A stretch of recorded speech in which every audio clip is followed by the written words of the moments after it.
Hello, everybody. There's little intention today. Um, I don't want to say I jumped on the bandwagon as if there is a bandwagon, but I know a few readers use smaller tarot decks to clarify. I mean, you can use them without clarifying, but they use the smaller cards to clarify the bigger cards. So last night I ordered some smaller. I ordered some smaller cards. I got the Gilded Tarot Royale. Hey Twitty, how you doing? Happy New Year's Eve. I have the Lion Strider Tarot mini. I don't even have the regular Lion Strider Tarot. Hey Willow Pillow, how you been? But I love these cards so far. And then I got the Wild Unknown, but that one's coming tomorrow. So Happy New Year's Eve, Malika. How are you? I don't know what I'm doing today, but I'm just gonna pull something and then clarify it. And we'll see what happens.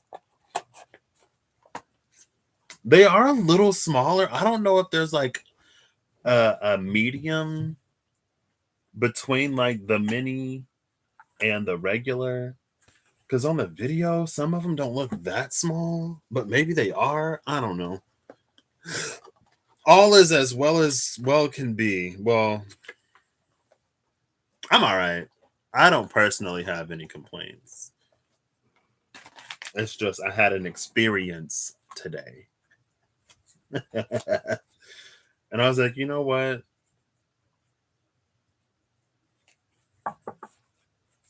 It's fine. Speaking of work, I'm just playing. Oh, that was a good shuffle. We'll see what's up.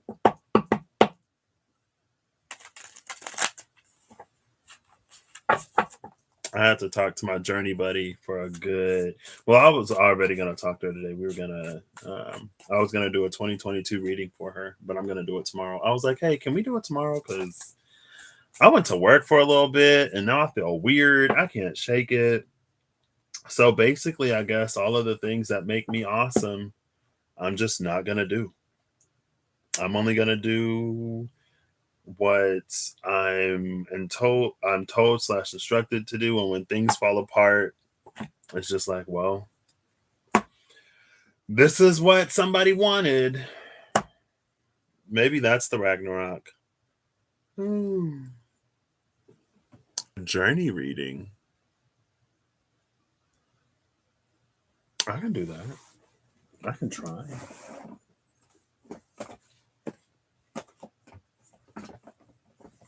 I'm actually gonna take this deck as is, and then I'll clarify both sides. And I already split the deck, so I'll use these halves to clarify each corresponding side. And it's weird because I feel like the way that I've usually gone about working and the work environments that I've usually been in, I'm very like friendly. I am Twitty because I've had to. I thought I got it, but today I'm like, maybe Ragnarok isn't what I thought it was. Because I can't keep doing extra on the side to make sure things don't fall apart. Because if I'm doing that, then it's almost like the truth of the situation isn't revealed. And so it's like, I guess people think that everything is okay or that whatever can happen because of the extra that's being done. And I've always been like super friendly whenever I've shared workspace with somebody. And it's weird because like I thought that was the goal, but now it's like I guess I'm too friendly with other departments or something. I don't know. And I've always just been the type of person to like at least be cordial, at the minimum cordial. Well, unless you catch me in a bad year, which was like one summer. To be cordial with the people I share workspace with. And when I go into someone else's workspace, it's like if I'm gonna have to go into their space, I said I was gonna take this as is. It's fine. Um, like to establish at least, just to have a good work environment. So that when I go in someone else's space, it's not tense and they're like, oh, why is he here? And it's just like, it's so weird. It's like, who would want a not great work environment? But that's the environment that somebody wants to create. So I'll play by the rules. I was all like, oh, the King of Swords, the High Priestess just watches stuff fall apart. And the King of Swords is the one who, blah, blah, blah, whatever. But if somebody wants me to be a passive bystander and just let things fall apart, then I guess that's what I'm going to do. It's fine.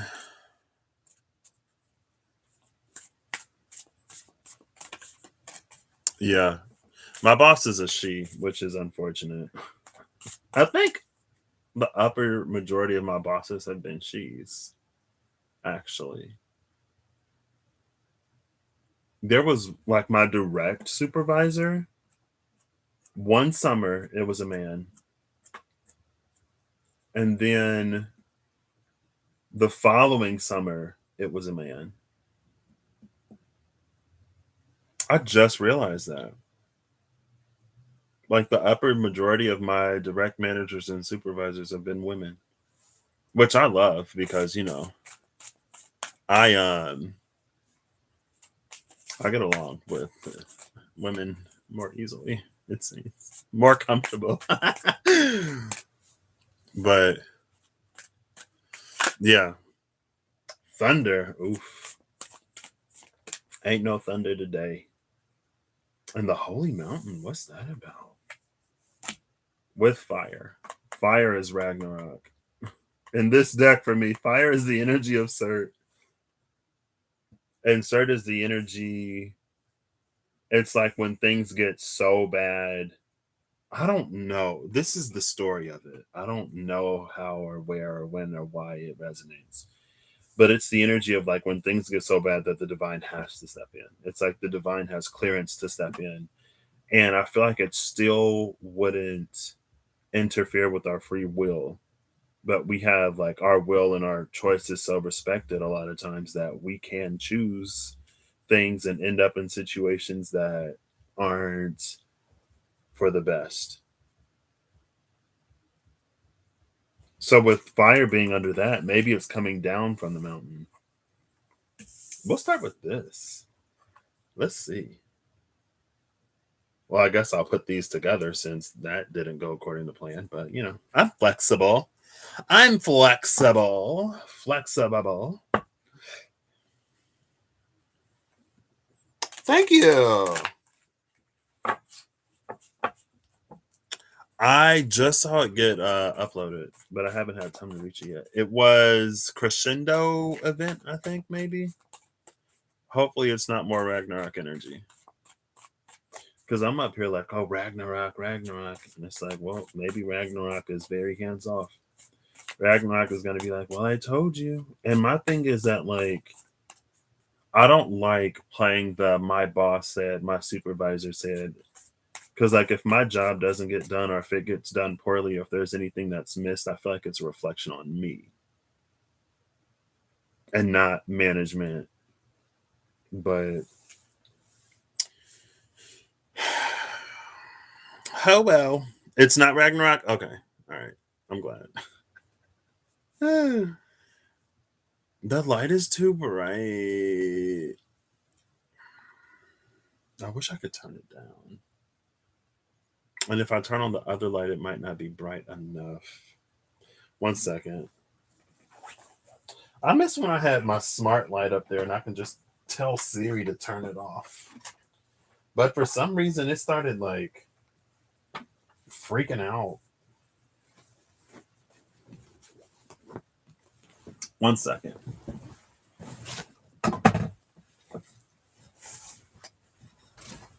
It's a shame though, because I'm like a really, really, really, I'm a decent employee. I'm very decent. And she don't want like any of that. I mean, I guess that's fine. I guess it's fine. We'll see. Throw some flour on them. Where is this? Hold up. There we go. We are in the dark. Though we may be in the dark and the shadows blind us, we are not lost. We are not abandoned. The light. The light. The light. The light ain't turning on. The light isn't coming on. Hello? The light will always find us. Oh, gosh. Okay. There we go. Oh, that's my leg. Oh, goodness. That was funny. Yeah, it is kind of awful, but it's fine. It'll work itself out. Okay. So, thunder coming down off of the holy mountain. There aren't any clouds around the mountain, though. And it feels like there should be. 56 and 25. Let's clarify this. Let's move this here.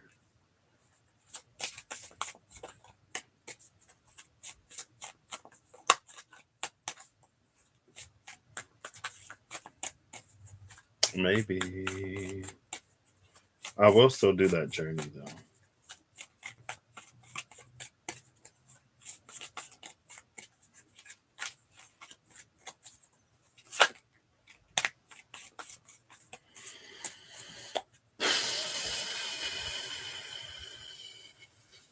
What's clear of the energy?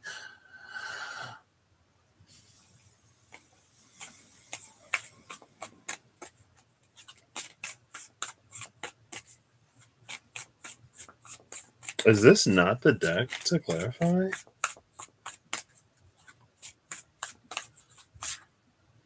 I'll take these because they stood out. The Page of Swords. I've seen the Page of Swords in this deck before. I think the Page of Swords came out for Corey yesterday. The Light Body Oracle. There we go. And it may be. You're right. And I guess you didn't clarify whose journey. Did you hold up? Wait, let me go back. I think you just said a collective journey. Oh, I had to unplug my mouse so I could plug up the light. Let's see.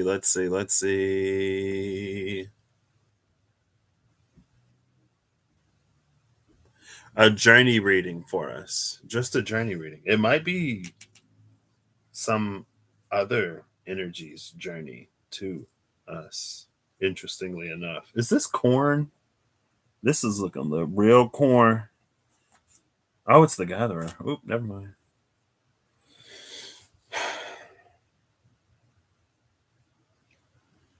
Pages feel like they're where it's at right now because of all of the new coming in. It doesn't really benefit or serve us to be fixed.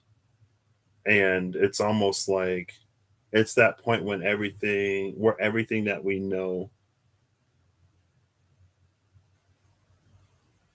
Speaking of saying, like, one of the first people I've heard use the phrase beginner's mind was her. And it's like a beginner's mind is important because things aren't what they were.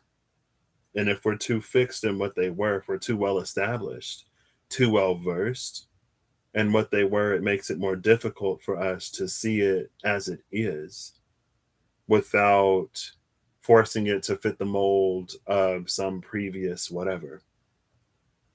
It's almost like projecting something onto it, but it feels a little different, semantically different. It's semantically not the same. So the two cards that came out, oof, well, it's the Eight of Swords and the Ten of Wands. So I feel like that's exactly this.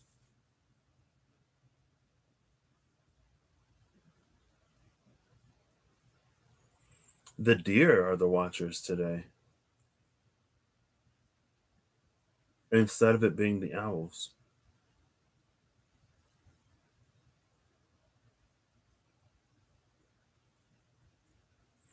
See, there's something about the way we think, analyze, and process information, with this being the Eight of Swords, that keeps us operating under this not even full moon in the space of spiritual journeys. The Ten of Wands is a spiritual journey. That's also fire energy. But it's like if we would face the sun, we would know it feels like everything is going this way, like into the card. But he's journeying that way. What's kind of weird though is that, like, it makes this Eight of Swords feel like a high priestess energy.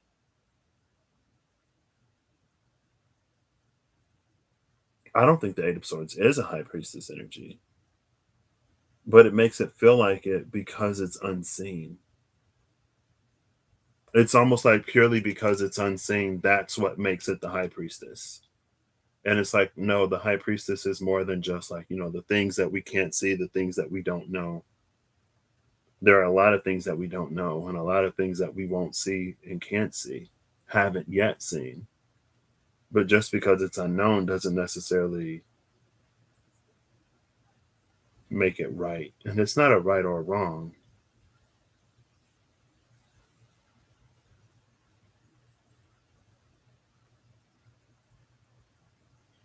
I think the Page of Swords is at the bottom of the deck because the Page of Swords questions. It's about questioning air energy. Because there's an acceptance here. And it's because, again, it's like because King, Queen, because more rooted energy see things the way that they see it, that they don't even ask questions. They don't even think to look up or look to the side.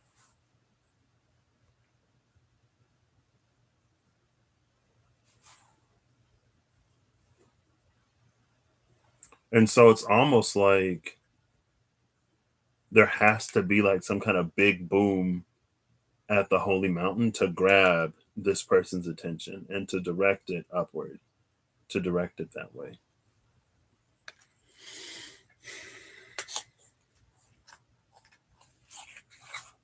Let's see. Let's break this down even further. And these have title cards. They're like mini title cards. My third eye is feeling some type of way. Again, that's been happening lately. Kind of sort of since like last night. Maybe a little bit before.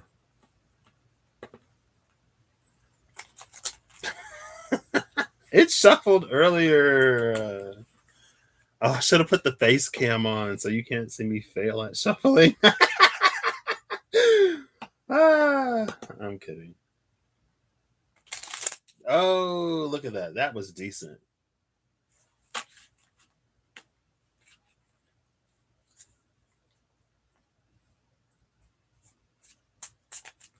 So let's break down this Eight of Swords energy first.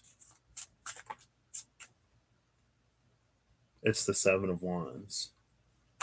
Let's get one more.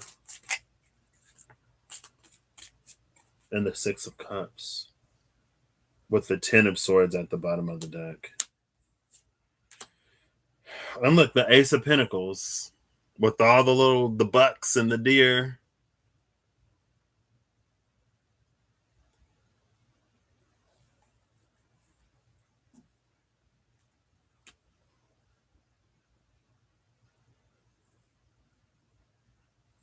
These are still together. So the Seven of Wands, the Six of Cups, and the Ten of Swords.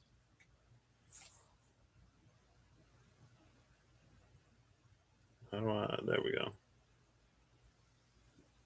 Shout out to Reem, Rob, and Russ for these cameras, because camera is zooming in like a pro. Thank you. I think.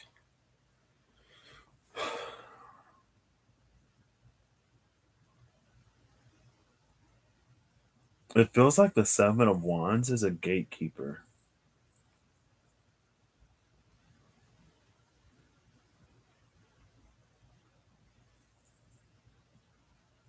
But it feels like it's like nothing lies beyond this gate.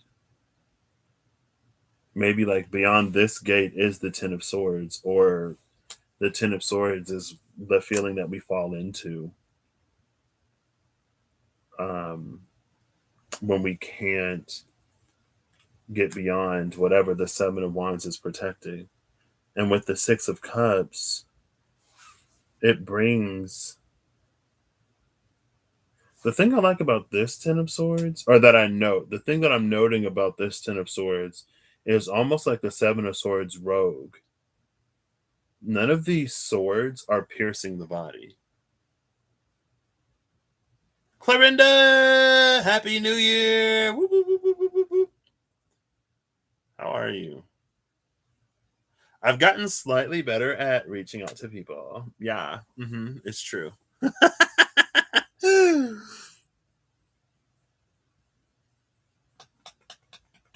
Hey, Cheney. Right?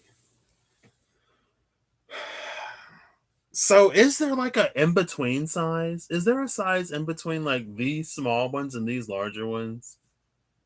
That's why I didn't get one of the universal. That's why I didn't get one of the other Rider Waite decks. I can look at the dimensions, because that would help, but I didn't. Anyway, I like that none of these swords are piercing the body. I also like the mountain motif in the back, but those are mountains of pain. So going back to the other wind, the holy mountain is the mountain of pain when the wall is broken down, and the wind, speaking of Page of Swords and all of this air energy, and the wind can go and flow and blow into areas where that have been without it for however long. And the wall was built to give man some kind of power, to give man a power that was not man's to have, apparently, because it does something to the soul of man that keeps it from being able to really like grow and move on and evolve and not be trapped in the same cycles. It's like it keeps the soul in limbo.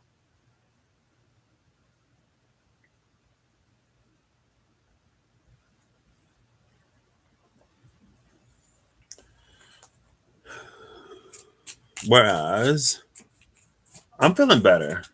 I talked to my journey buddy after work. That's what I was like, and she held space for me. She helped me process through it. And I was like, and I think the compassion that I'm trying to hold for this woman is also not doing me any favors. Because I'm like, I can kind of understand where she's coming from. The King of Swords. Oh my gosh. See, this is what I was talking about. King of Swords, you have failed me.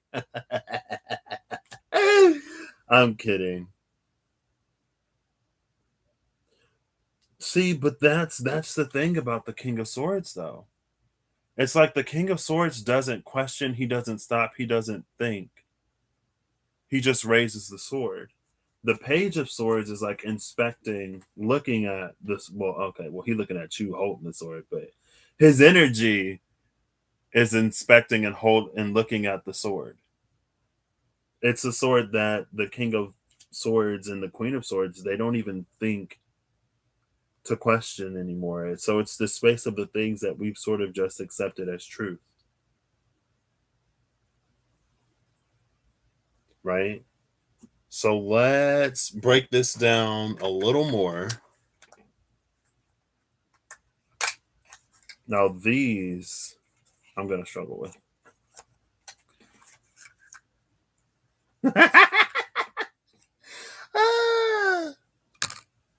Let's get some clarification on the clarification. Oh, that was immediate. Is that the Ace of Swords? Hold up. Ugh, it's hard to keep them together. Let's see if I can get these in frame. 7, a little less than 7 hours, I think. It is currently 5:44. So we got about 6.5 hours until New Year's. I kind of want to like take a nap. I kind of want to take a nap. Right? They're a little hard to I know that Ace of Swords flipped over. I might have to split this. Oh my gosh, look at that. Look at that. Oh, it's actually the Ace of Cups. Okay.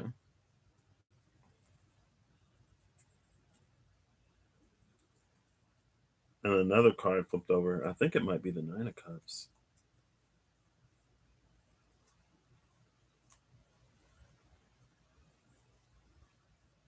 There we go.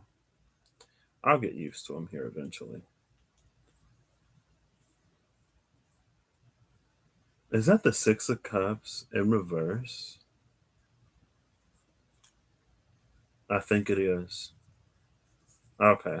So the bottom of this clarifying deck is the Seven of Cups in reverse with the High Priestess in reverse. The High Priestess in reverse clarifying the clarifiers confirms to me that like that's not a High Priestess energy, but for some reason it feels like it. And it's interesting that the Six of Cups came out upright, but this it's not an entitlement. It's almost like a conditioning. I don't know if conditioning is the word though. 10:44 a.m. in 2022. You'll have to tell me how the year is. What's it feel like, Clorinda? I got these off of Amazon.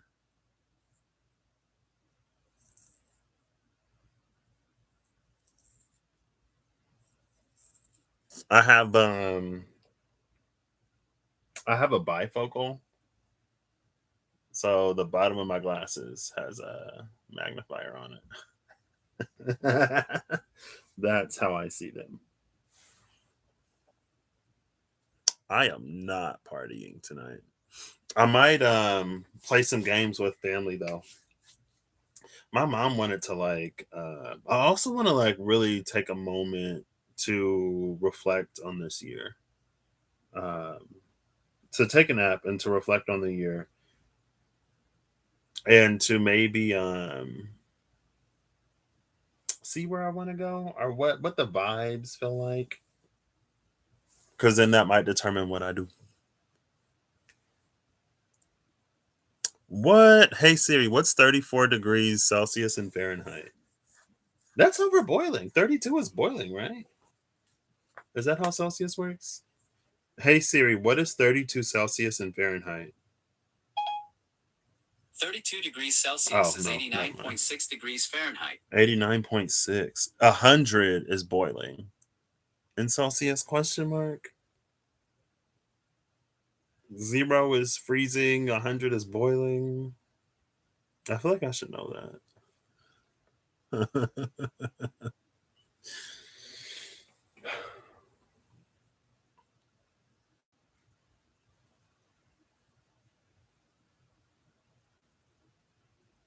So the Ace of Cups is upright with the 6 and the 7 in reverse.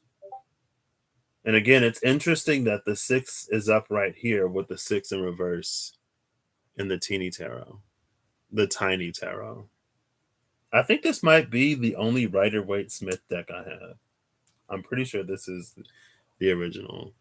And then the Ace of Cups is upright, but it feels like the dove in the Ace of Cups is depositing something into that cup.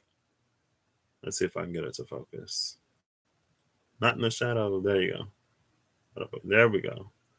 Maybe. Maybe if I hold it like this. There you go. Kinda. It feels like the bird is putting something in the fountain.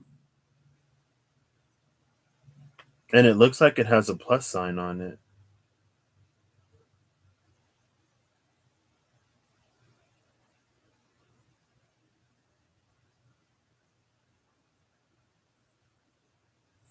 So that's this.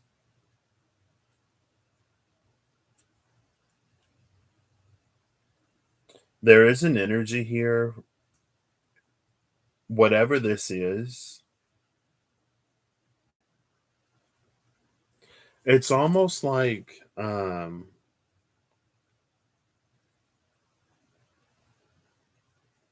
Nando's is not Italian.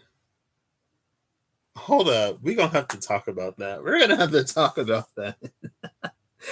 That is how synchronous, because my buddy just mentioned Nando's.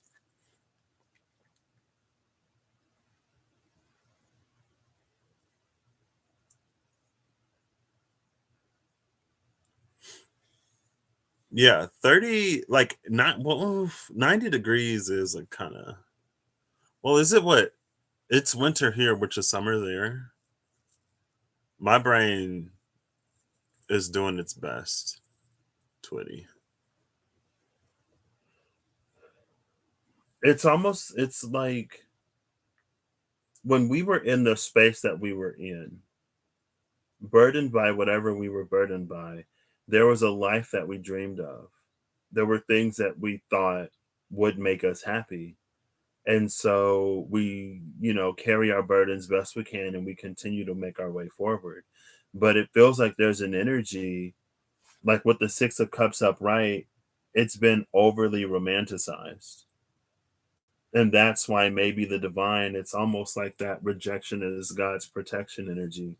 Like there's something blocking this for a reason. And it's almost like when you finally do get it with the Ten of Swords, you realize it's not what you thought it was going to be. And it feels like it carries a Ten of Swords energy because there was a lot of hope that was put on this thing. It's like I'm unhappy because I'm not successful because I can't find love because blah blah blah blah blah. But it's like when we remove all of those things and when you actually get there, it's almost like you find out that none of that stuff is true. And that's what makes it a little bit extra devastating. And I guess I didn't even ask why the King of Swords would be so fixed. That's fixed air. When it comes to things that the King of Swords can't even see, witness, experience, communicate with, learn firsthand. So it's High Priestess and it's like it's unseen, but typically the High Priestess has it's an energy that like leads us to things that are better for us. I mean, it's journeys, right? So let's see what comes out on the other side if I can keep these cards together, if I can keep them straight. Oh, the Eight of Pentacles is behind the High Priestess in reverse. The Eight of Pentacles and the High Priestess in reverse, it's just the energy of like when we've been going at something for a long time. It's like when you've believed for a while that something was true. Um, it's almost like you can't handle it not being true because of all of the faith that was poured into it. And maybe that's why the cups are in reverse down here.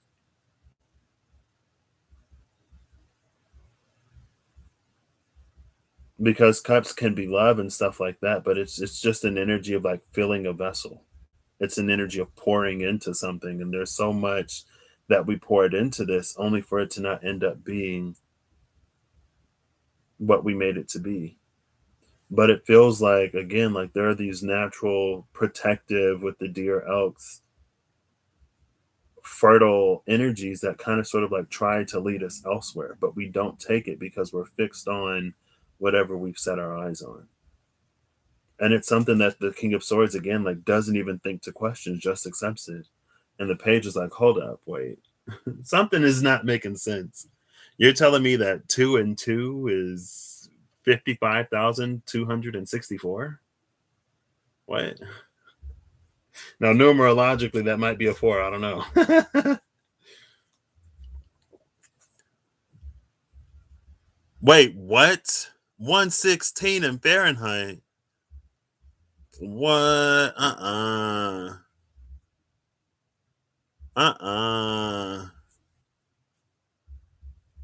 No, that's why I'm not going to. I gotta wait until like the winter to go to Australia because I'm not trying to be a puddle, like literally just melted off of the bone. Aircon doesn't even get lower than the 30s. No. Yeah, I would have to have a summer home in Antarctica.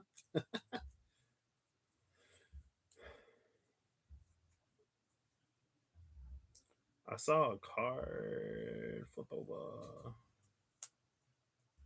It's the Two of Cups in reverse with the High Priestess in reverse. Yeah, see, it feels like with the Two of Cups in reverse and the High Priestess in reverse, it's not necessarily intuition, it's desire. It's something playing on the ego, playing on base needs. And there are a lot of things. Just think of like, name an industry that preys on the needs, insecurities, and desires of an individual. And it's almost like since we need some kind of connection so badly, we don't even think to sort of like question or ask. I mean, it's, you know, Six of Pentacles in reverse. It's almost like it's too good to be true. Evening skies reflection. Happy New Year's Eve. Hello.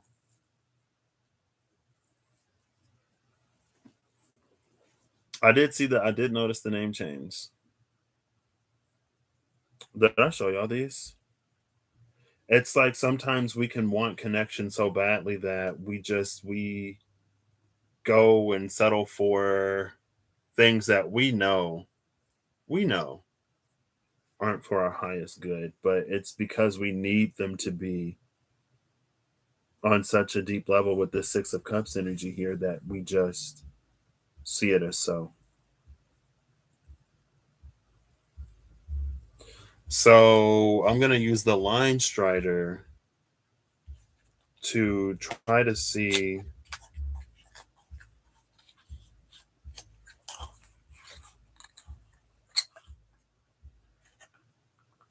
like what did we do?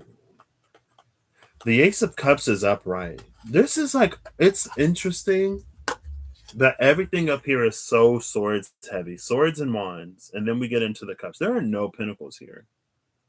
There is no earth here besides the holy mountain. So if that don't tell you that whatever this is ain't grounded, I don't know what will. I'm just kidding.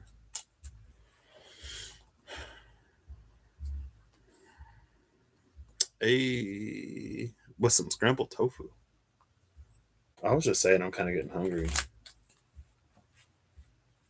I got some cosmic brownie cereal. My mom was like, "Oh, why did you get that? That don't even sound good." I was like, "I just want to try it." I've been feeling slightly adventurous with the cereals.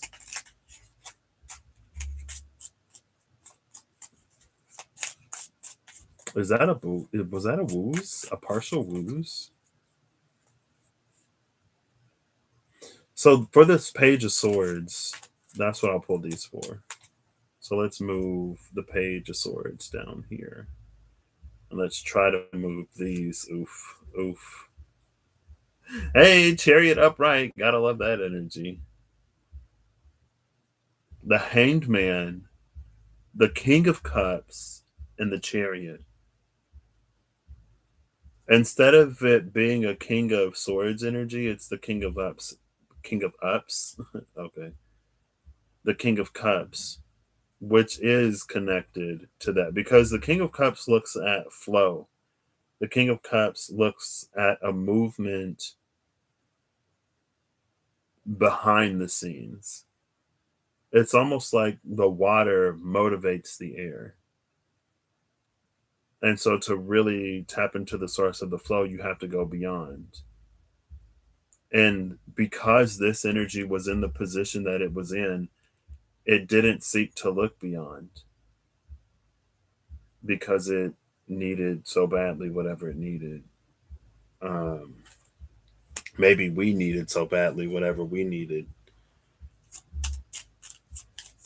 So for this Page of Swords, the King of Pentacles, okay. Is that an owl? I love that the King of Pentacles is an owl instead of like the King of Swords being an owl, because in the Wild Unknown, the owls are the Swords family. Can I get something else too? The Five of Wands. And maybe one more, maybe not. Okay. Temperance and the Queen of Pentacles on its side.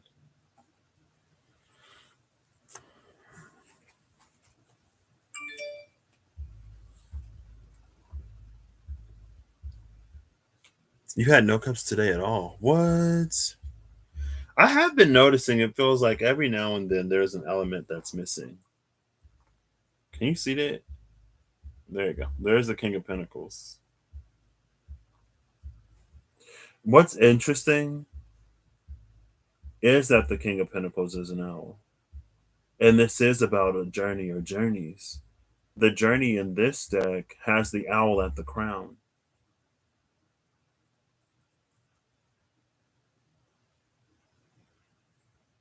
And it's interesting because it carries a certain substance and a certain weight to it that I don't typically associate with owls, because owls are an airy energy. And then the Five of Wands came out. Let's see if I can even tell. It looks like there's a bird here. So it looks like there are two wolves or dogs that are fighting. And then a dove is coming in trying to break it up.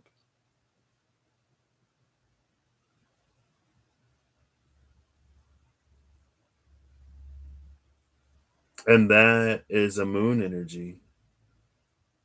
But it's like the dog and the wolf on the moon are like fighting each other. And a black and a white dog. Hey, say me, how you doing? A black and a white dog fighting is it's symbolic of allow the world to be rewritten. The rewriting of the world, rewriting Page of Swords as opposed to this King of Swords energy. That's anyway.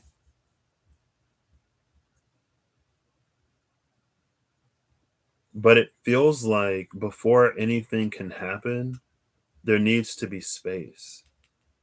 Like you got to separate the dogs and then try to have the conversation with them. Because as long as they're scratching at and biting at each other, they're not going to be able to listen. After that is Temperance, which is interesting because Temperance was behind the Page of Swords over here. I don't think it looked like Meryl Streep, but it's reminded me of Meryl Streep for some reason. Kind of a little bit.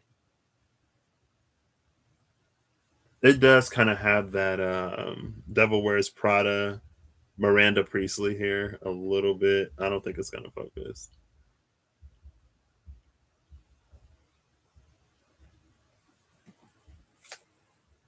Temperance. I like that because here's the fighting with the Five of Wands,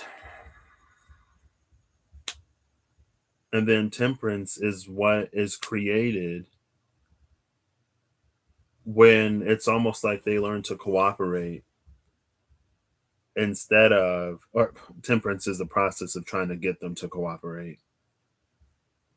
And then the last card is the Queen of Pentacles in reverse. So the King of Pentacles was upright. The Queen of Pentacles is in reverse. And this actually reminds me of a dream I had a while ago. It was a nightmare, kind of. But it feels like there's an energy of like nurturing something that takes from us. And with the Queen of Pentacles in reverse, It's like no longer nurturing and caring for those things that don't yield. It's like that don't turn a profit, but it's not about making money. It's about what we invest our energy in to investing something within us. It's about a reciprocity.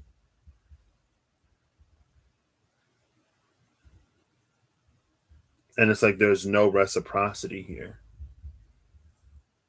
I don't even know if there's a promise of reciprocity. Because if we talk about, I mean, this is water. Um, really? I know. I know that sometimes I get a little. You ordered the mini water known and sacred rebels. I ordered the mini water known. It's supposed to be here tomorrow, so you might see me pull the minis and the megas.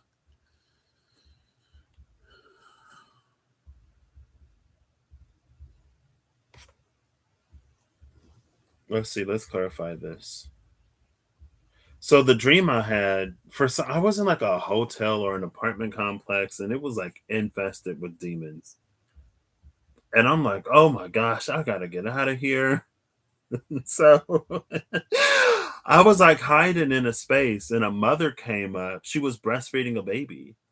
A woman breastfeeding her baby came up, and then her baby was like some kind of monster child, and it bit her boob off.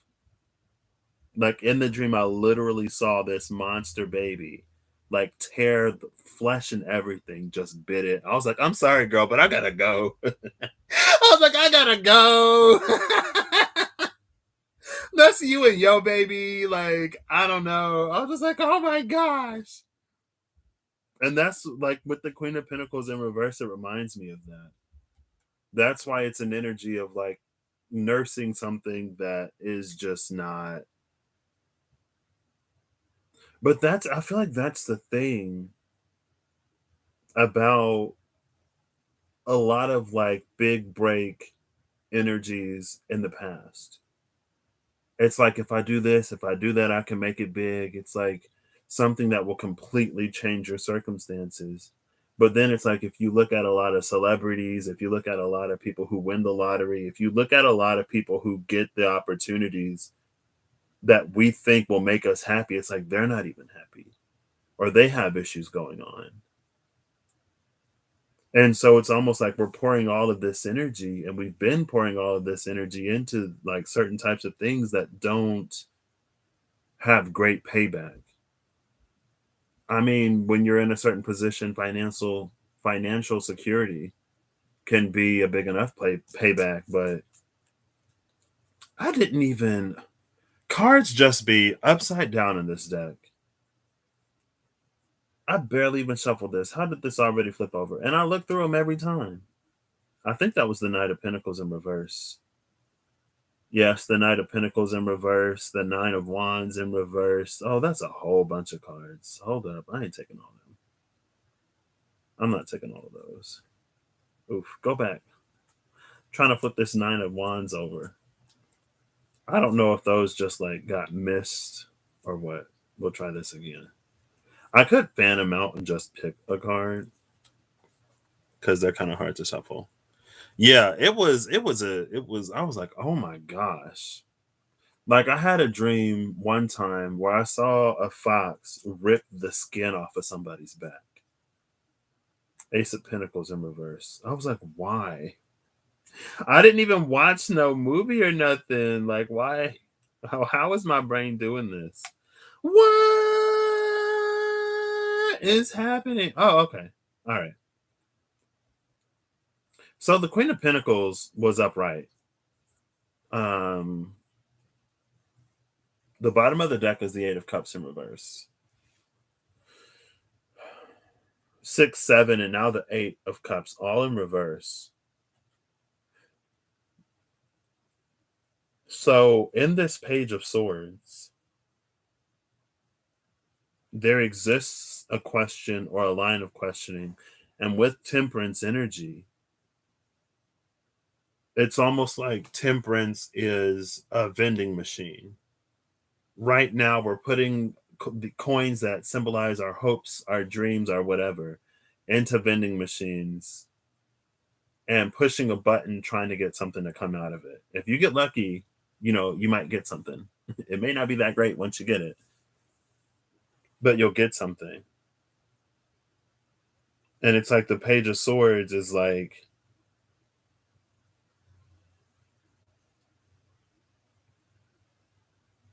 it's almost like, because there was a vending machine energy a while ago. I don't remember the context of it. Betty White. Yeah, I saw that. I was like, oh my gosh. Like 2.5 weeks before her 100th birthday. Because I was scrolling on my home feed and Consciousness Evolution Journey, she posted something. So I was like, I got on Twitter. I got on Twitter and I was like, what's happening? All right, see you later, Twitty. See you next year. Yeah. Have a gorgeous into your year and a gorgeous beginning to the next. Betty is an icon, is a legend, is a fave.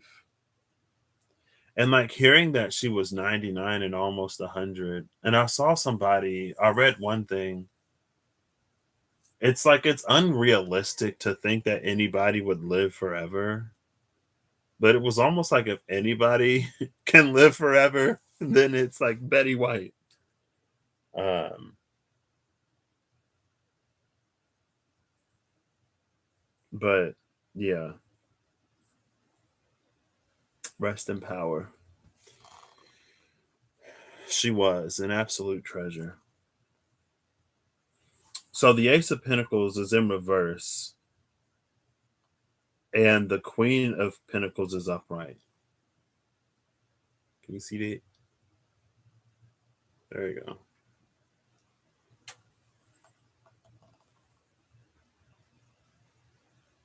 So going back to the vending machine, it feels like there was a thing a while ago where it was like a game, an arcade game, and we have quarters and we're putting quarters into the machine and we can't get it to play.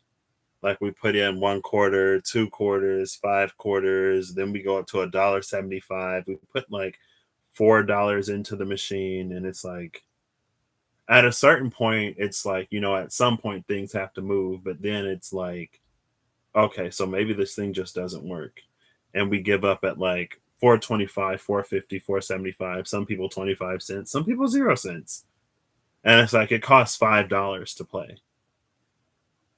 And it's like $5 and I'm paying by coins, by quarters. Why don't you accept bills?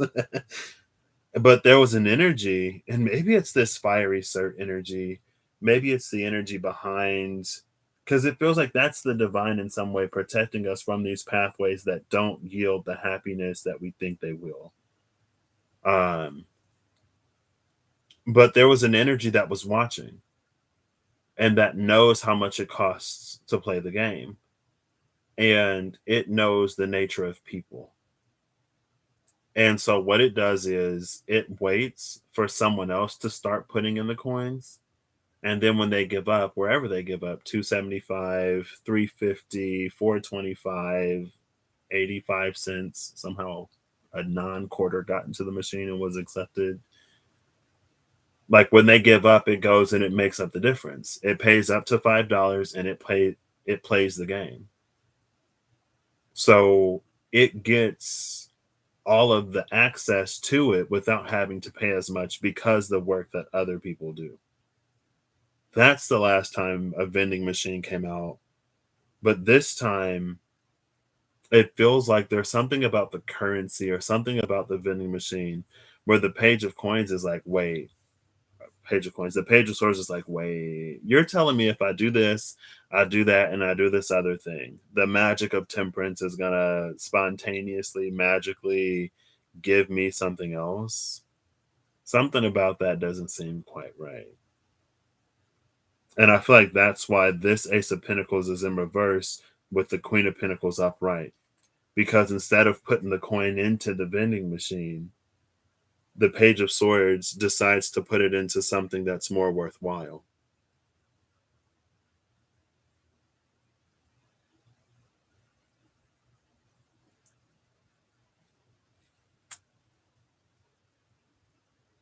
And it arrives at that conclusion by itself. It feels like there are a lot of thoughts that are already thought. And it can be easy sometimes to pick up on thoughts, or to pick up a thought that isn't ours truly, to pick up a path that isn't ours truly, to go on a journey that, while it may bring someone else something, it doesn't bring us what it brings someone else, because for whatever reason that journey is not ours.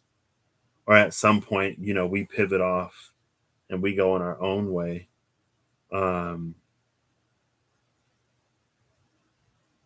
But this Page of Swords, it's almost like it remembers self and everything that it does.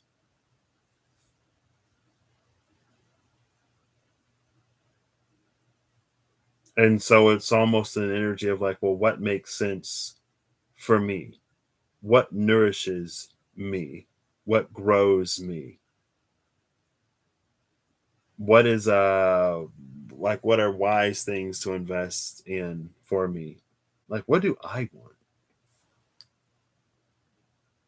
And by withholding from that which is not for this Page of Swords, it actually gets a lot further, maybe a lot quicker. It's also interesting, again, like, this is earth heavy over here, and a little bit of wands. This is like water and swords heavy. So it's interesting that the page, being that more immutable cardinal, less fixed, brand new energy, would come out with such a heavy element, with like the most fixed element. And this king over here and all this energy over here comes out with all of this fluidity, all of this flow, but the flow doesn't carry this person where they want to go. And with all of this water, it conducts electricity.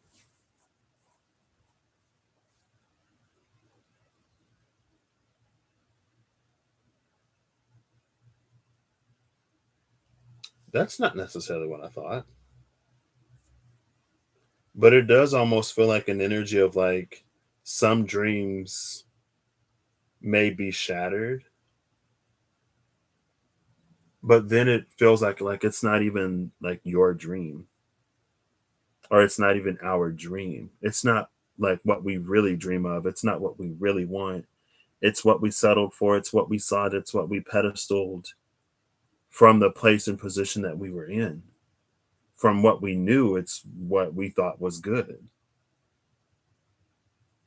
It's what we thought we wanted.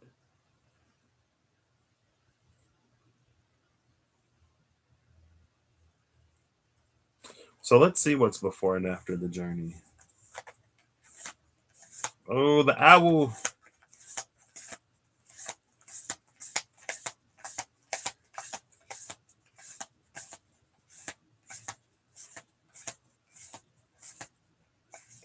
Oh my gosh. It's the ghost dance, the journey, and stand still. 2552. 22, 29, which is an 11, and then the 52. Oh, speaking of 11, the council is at the bottom. And before the council was flow. Yeah, flow in the council.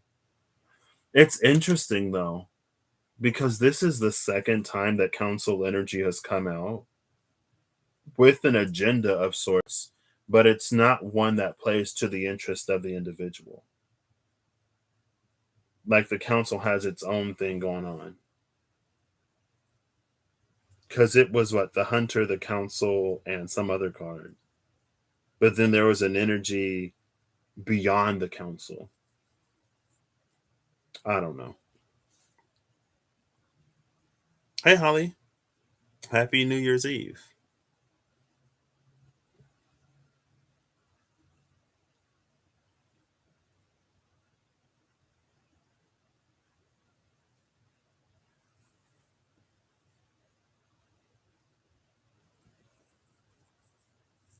consciousness. It's been a minute um since I've seen one of her videos, but she still pops up on my feed.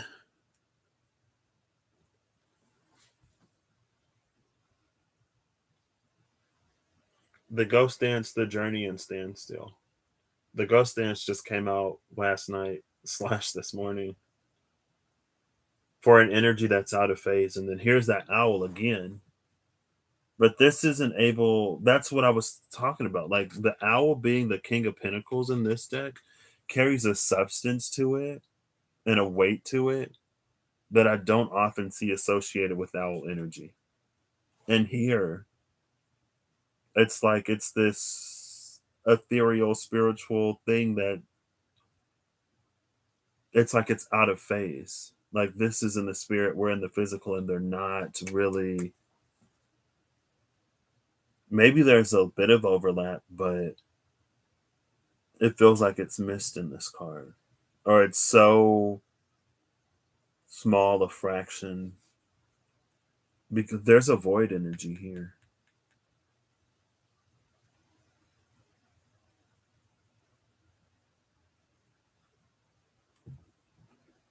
Oh my gosh. Hold up. What's all this?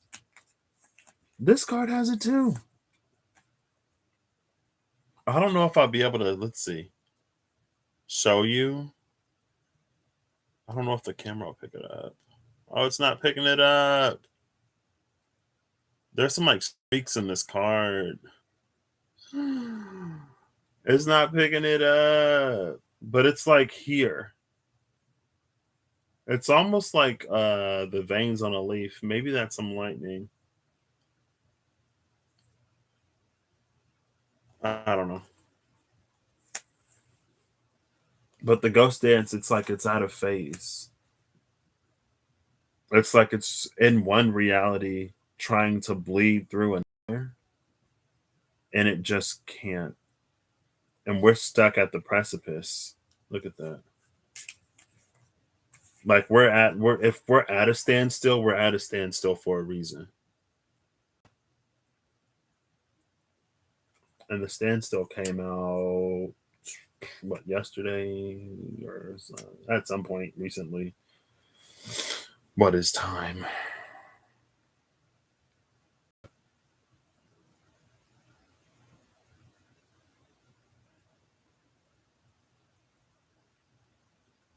It's almost like there were paths that came before. I haven't watched all of Corey's video.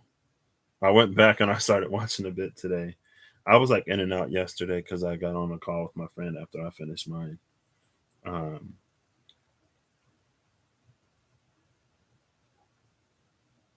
but it feels like there were paths that existed before. And because times have changed, because the energy has changed, because things have moved forward, those paths don't lead to the same places that they used to. It's like whenever someone's like, oh, back in my day, I was able to work and go to college and I could afford this and afford that. And it's like everything, like their recollection of events doesn't include like inflation to what the values are today and how the costs are higher today. I could work my way through college and not come out with any debt. And it's like, okay, well, at $40,000 a year plus at some places, what is an 18, 19, 20 young person? Are they making like 40, 50K a year to pay for their school? I mean, maybe some are. I don't know. You know what I mean? But it's like the world has changed. Things are different. It's not the same. We can't continue to treat it as if it is. Even like the energy surrounding the planets and everything like that, it's not the same. And to continue to hold it fixed is to keep ourselves at a standstill. We're doing ourselves a disservice. Like the high priestess was in reverse. Like this eight of swords is not the high priestess.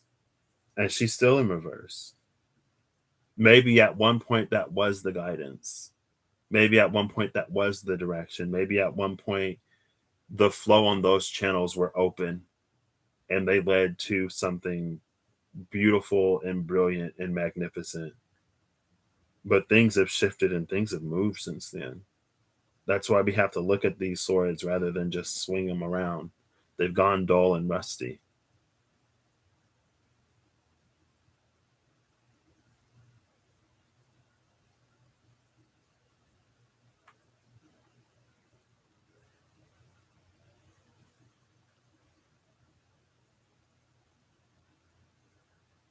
And maybe there are places that have been without water for a while that may suddenly find themselves in some kind of resurgence. Something about Saturn and the moon conjuncting an Aquarius. Feels like Saturn is like winding something back. But even if Saturn winds it back, for us, it's still relatively forward. So even if we go back to something, we find ourselves back in that place by moving forward, not by going back. It's like when the Flash runs around the world in like seconds, right? It's to go so far forward that you find yourself maybe in a similar setting as before, but the energy is different. The energy is hospitable. The energy is better. It's better because you find it by continuously moving forward, not because you go back and sacrifice and give away all that you've learned.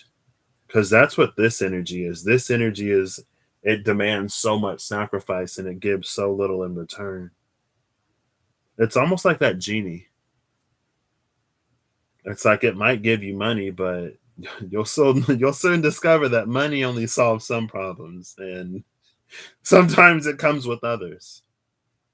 And it's like you might find a person, but you'll soon discover that maybe you wanted something more than just somebody to lay next to and somebody to spend time with. Maybe you should have asked for somebody who's like nice, someone who treats you right, someone that you enjoy spending time with and who enjoys spending time with you, someone who can reciprocate, someone who can be vulnerable and receptive rather than just like wanting somebody.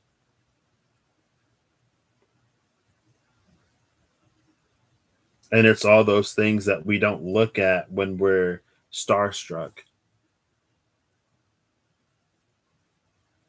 And it's almost like we don't know some things until we get there. But over here, it's almost like, well, if you would have stopped, took a second to think, you would have been able to anticipate some of this. And in some ways, I don't necessarily see it. Maybe it's with the Queen of Pentacles and all of this over here. But it's almost like all of this water is so like external to internal flow. It's just like drinking and drinking. It doesn't consider the self or the state of the self over here. And I think that's another thing that's, it's like it considers the state of the self as far as like um someone more like me. I love that. Say you, say me.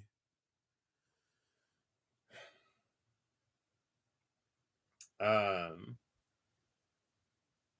it's like it only looks at the self in detriment. It only looks at what the self is lacking and what the self is missing, and it reaches out to fulfill that. But I feel like that's what this is. It's like sitting at the gate, waiting for the universe to come bring you something to fulfill or to sit in the space of or to replace something that can't be fulfilled from without. That's why it's still. It's like you're asking the universe for something. You're going to the vending machine trying to get something that the vending machine doesn't have. It doesn't matter how many coins you put into it. Again, with the Queen of Pentacles in reverse, investing in things that don't really give a turnaround, it doesn't matter how much you invest in it, how much time, energy, effort, love, whatever. If it's not capable of giving you something, it's not going to give it. It doesn't have that capacity or capability. It's not in the machine to get it out of the machine. And so instead of getting frustrated and upset with the machine, maybe it's for us to realize, hey, you know, maybe I should go elsewhere.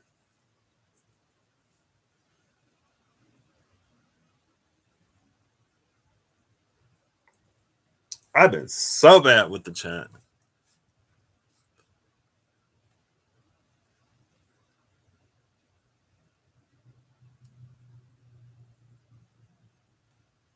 You so close. You haven't heard an owl in over 10 years. I don't know if I've ever heard an owl. And then I went on YouTube to look for owl noises, and I wouldn't think that any of those owl noises are actual owls. I was like, I thought that owls go whoo, whoo, whoo, and none of the owls said who. Maybe one or two of them said who. Most of them did not. I said, what? These are owls?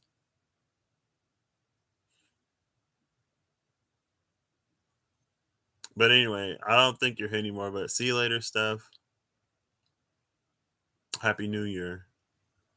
I need to get some food. I need to get some sleep.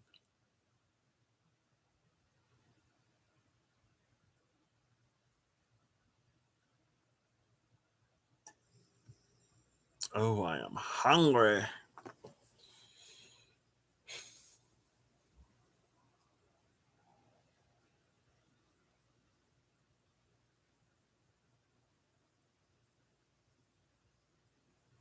And I feel like this owl, the owl being the watcher, being the guide, it carries the same energy as these deer. And it's like it's trying to lead us to a certain prosperity and abundance and what we want. But owl can only do so much. Owl can't carry us.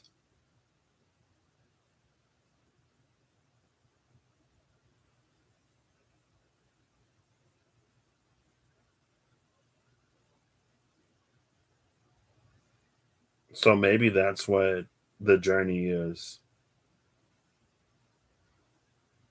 It's like living life, looking for something, anything outside of ourselves to feel, to again replace, to whatever, in ways that only we can. So at some point, it's like we have to realize that nothing and no one outside of us. Like there are a lot of things and other people can do, right? They can share in moments with us. They can share in our happiness. They can share in our highs and lows, share in the for better and for worse, sharing in all of that. But when it comes to like feelings that well up within the self, other people can't give us that. The love of others does a lot, but self love, it's like it's not a replacement for that. The love from someone else isn't a replacement for the love that is for you to give to yourself. That's how you get people who are extremely loved, but still feel so isolated and alone and all kinds of stuff. And then people will be like, well, they had the perfect life, they had this and they had that. But it's like they didn't have the things that they needed to give to themselves.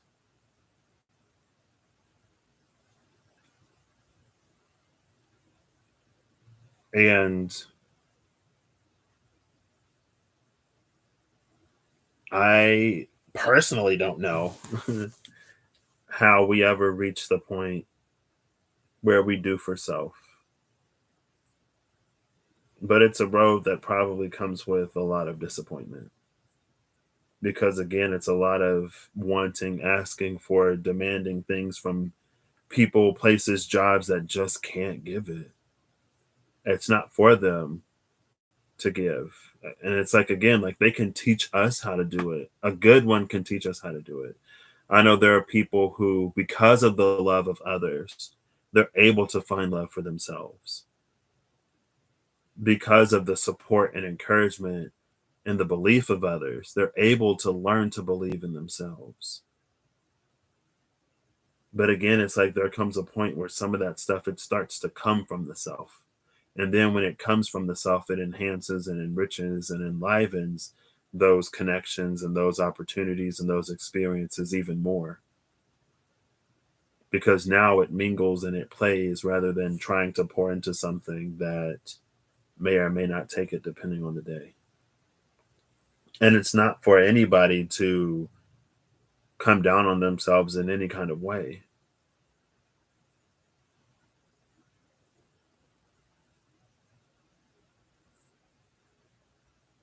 But it feels like there's a whole world that opens up after we learn to do that.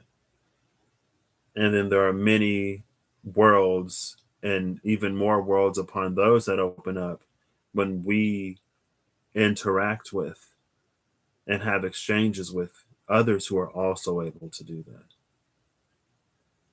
And there are so many. I was literally just talking about this with my mom before, how there are so many people who are going through journeys of self love and healing and like wanting better for themselves in the way of like looking at toxic connections, relationships, environments, job situations, and who are like taking action to put themselves in the vicinity of what they truly want and to remove themselves from all of that, just like takes and drains and bleeds them with a little leech energy, leche,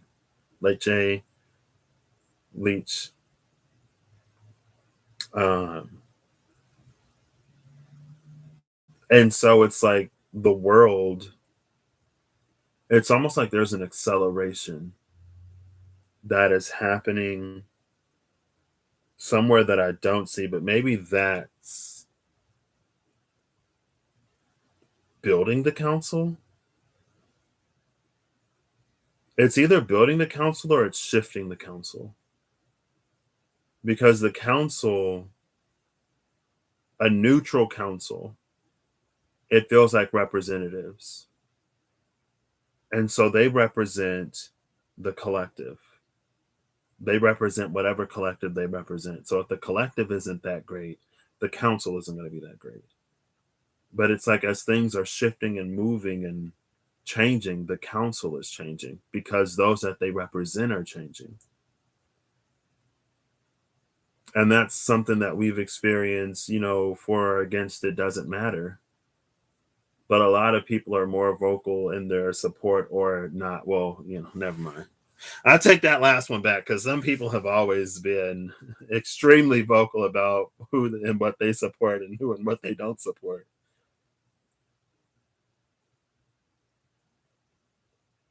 But it's almost like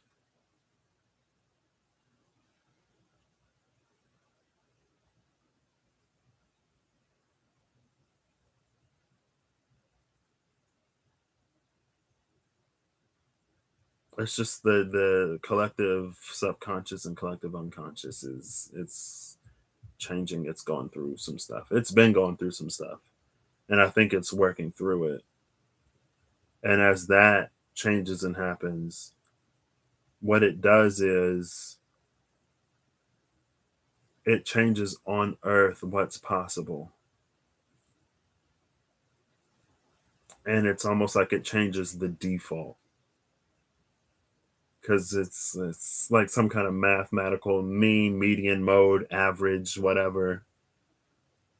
And so as things increase, the mean increases, the median increases, the mode increases. It's easier. But there are some people who like can't also just like it doesn't seem like they can handle the shifting of times and changes. Even if it's for the better. There are some people who are like, I can't like young people have it so easy these days. When I was growing up, I had to suffer. I endured literal trauma, and it's not fair that people don't have to endure what I endured. And it's like, man, like, shouldn't you want things to get easier? Like, if you were really traumatized, I feel like you should want people to not have to like experience that level of trauma. Which again, people don't like to be the only ones experiencing whatever. So some people are like, well, if I'm experiencing this, I want everybody to experience it. And that's a conversation that was had a while ago. But it's like, we should kind of sort of want things to get easier and want things to be better and not I feel like in a lot of ways, sometimes, maybe knowingly or not, we can be agents of stagnation and stillness in our own lives and in the environment around us, depending on how we act and interact with those outside of us and the systems outside of us. It's like not only do I want to stand still, I want the whole world to stand still. And it's like, okay, well, like if you want to stand still, that's fine, but I prefer to, keep it moving.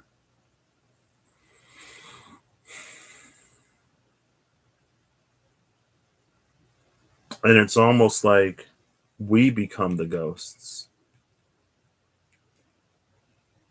in that standstill energy.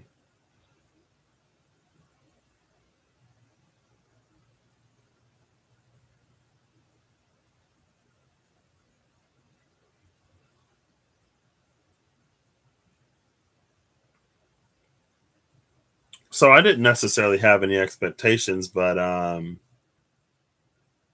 this still wasn't what I was expecting. All right, see you later.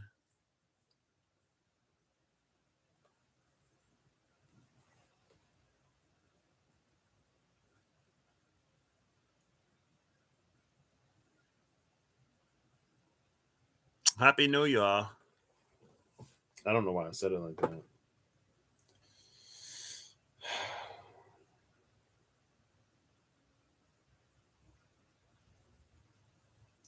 And I guess I don't know. I'm just left with a question that I have every now and then. And I guess it's just like,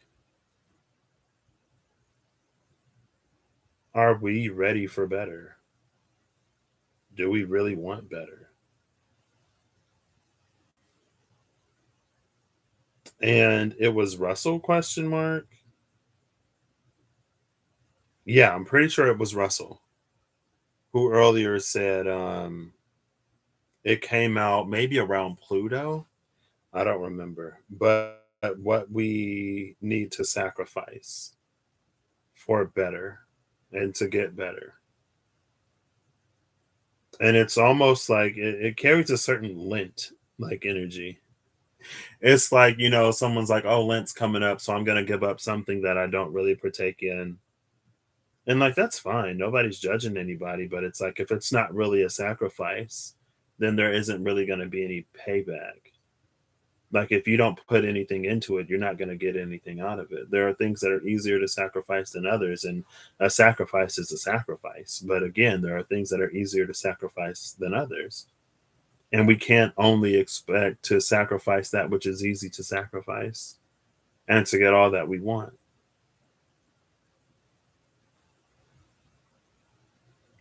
Because collectively, we asked for a lot, and we're putting a lot on the age of Aquarius, just to name like one thing in particular.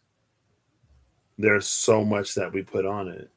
But are we as a collective are we as individuals willing to do what we as individuals need to do to make the collective that we're seeing, reading, manifesting, believing in? Because the collective is like, that's people. It's not like some nebulous, like whatever, like that's also us. So are we becoming whoever the Age of Aquarius collective is? And again, it's like there are easy ways that we can do it, and then there are the not so easy things that we also need to sacrifice. I think also, again, especially for people who have experienced um, not really having community or not really having like larger social, like not having comfort and finding comfort in like, others. It's like, would someone who hasn't ever experienced love or community be able to receive it?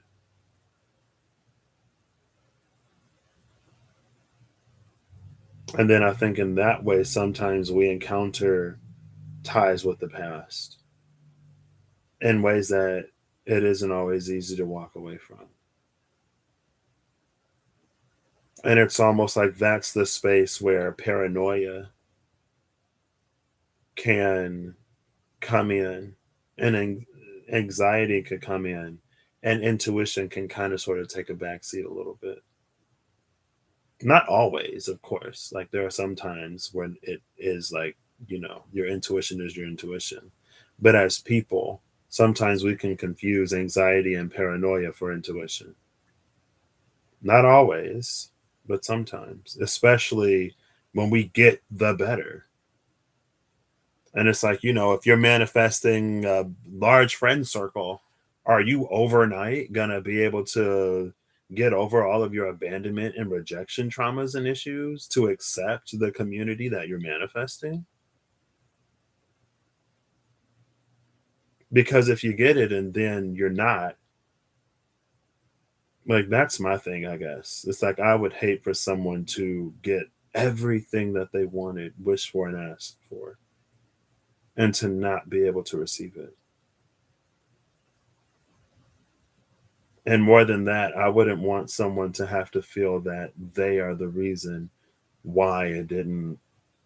Because, a lot of times we blame other people. It did feel like we were going to reach a space where, you can blame somebody else because you can always blame somebody else. But you'll know if it was you. And if it was something that you had the opportunity, your universe was guiding and instructing you to heal and work on and work through, that you didn't for whatever reason, and then you get something and you're the reason why it falls apart.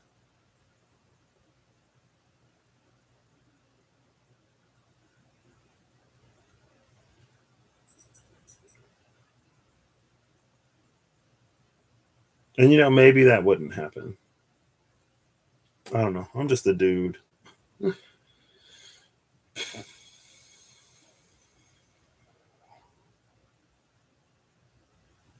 But I guess that's the question. It's like, are we really ready for what it is that we ask for?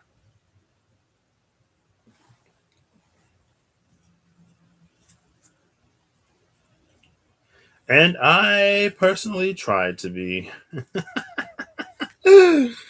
Lord knows I try. I've done a bunch. I feel like I've been working on so many ends to not sabotage things. See, look, where did this hangman come from? Where all of the cards were face up or face down, and this one random card, hangman upright with the tower in reverse is gone, and the king of swords is here. I kind of sort of like that. The tower of swords, the tower in reverse, and the king of swords upright.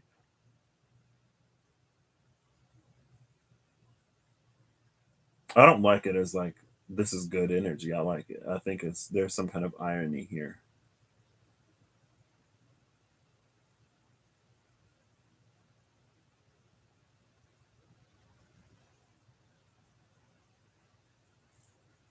Truth is interesting. I'm like, oh my gosh. No. I just saw the world. Um, Truth is interesting because it feels like there's the world card. Um, it feels like there are many different kinds of truths, and I don't know how many of them are absolute. There are some things, it's because of the power of the mind, um, that even that which is not true can be made to be because of the mind and because of a person's belief in it. And it feels like with the tower in reverse, like something is being stalled and it isn't allowed to happen. Like the Dutch boy with the finger in the dam, right? It's not allowed to happen. It's stalled because with the King of Swords upright, it's like the belief that a person has or something that they hold as true. Hey, the tower is still in reverse at the bottom with the Page of Swords. Page of Swords in reverse Tower in reverse and that King of Swords upright. See, that's exactly the Page of Swords is in phase with whatever is coming because the Page of Swords is in phase with the Tower. The King of Swords is out of phase with the Tower. And so, what is reality for the Page of Swords, or what gives the Page of Swords substance, is the ghost dance for the King of Swords, or makes the King of Swords a ghost. And I guess it's appropriate that the Hanged Man is here then. Our beliefs become cages. And I think that's why some devil energies work so hard to get us to believe certain things. Sometimes there can be things that people aren't even capable of. But because we believe them to be, it's almost like they are. And so all they have to do is convince you that they are something or someone that they're not. And then, at least in your reality, they become it.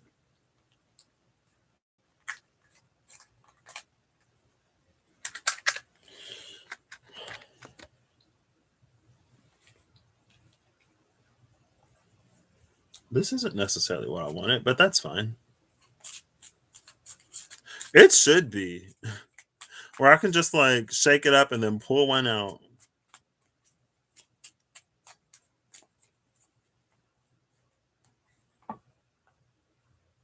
And I think, well, I mean, well, we did just have, we're still in North Node, Gemini, South Node, Sagittarius. It's all about our beliefs. And it's like everything with the Cancer, Capricorn nodes, it's like the events were already set in place by the time, I mean, Pluto is in Capricorn.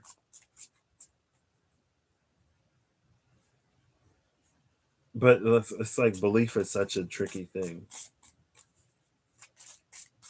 And it's almost like, it's just, listen, it's, we've been in an energy of question everything. And not question everything in a way of like believe nothing, but it's just like, does this resonate as true for me or no? Do I actually believe that so and so is capable of, or do I actually believe that this is happening or that is happening? Because, I mean, there, in real life, there may be people who hold ill intentions and blah, blah, blah, whatever, but do I believe that they have the power to do whatever it is that they think they can do? No, not necessarily. And so, in that way, it almost doesn't matter who it is and what they do. And maybe in their reality, it plays out one way, and in mine, it plays out in a different way. I don't give everyone certain powers and abilities. And there are things that I hold above others. Some things, I don't know. I mean, I'm tempted to say some things I hold above all, but I don't know if I've necessarily encountered something that I hold above everything. Maybe that's my problem because my North Node is in Sagittarius. So maybe it's for me to not be so quick to, maybe it's for me to be a little bit more fixed in a fluid way, judgment at the bottom. I don't know. It's all, it gets interesting, red, complicated. Um,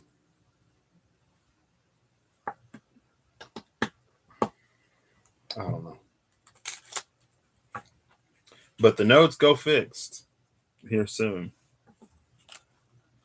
So maybe we'll see our beliefs play out. And then with the nodes, it's like, by the time the nodes shift, whatever was the North Node lesson last time, it's already moved. Page of Cups. The Page of Cups with the Nine of Swords at the bottom of the deck. This reminds me of the story of the fox trying to get some gloves, and the mama fox got hurt, so the baby fox had to go into town.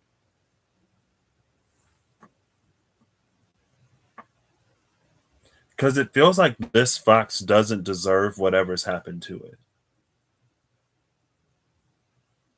But a narrative has been structured around the fox that causes the world to see it in a way that is untrue, with the dark sky and this, like, not even a full half moon, this crescent moon.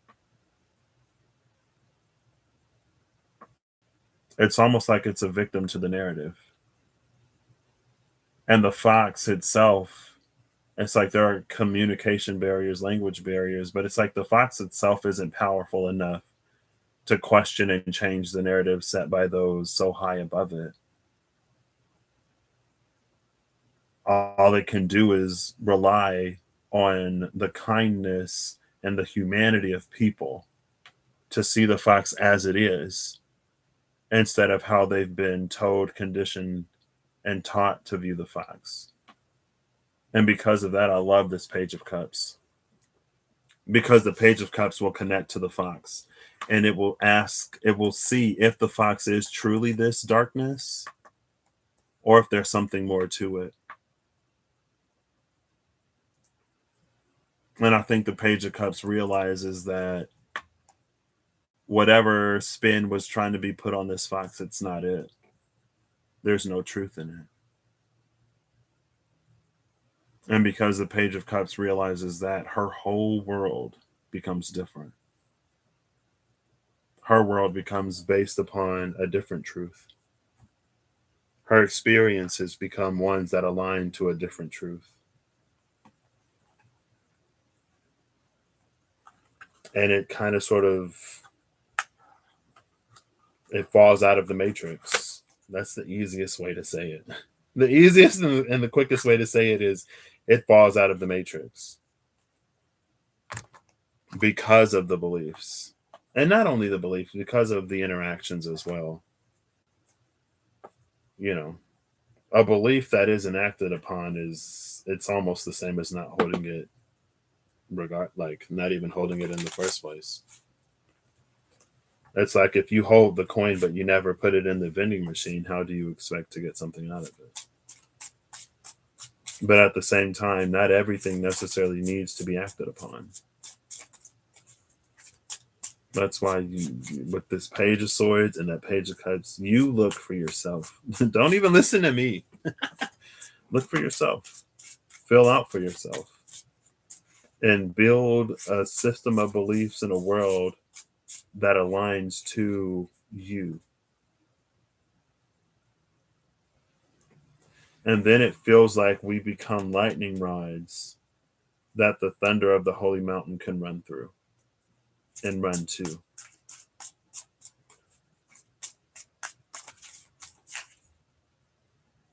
Ooh, look at that Two of Swords. If that ain't my card for December, leave me alone.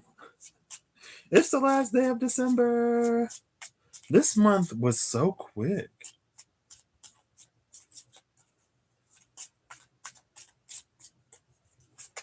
There we go.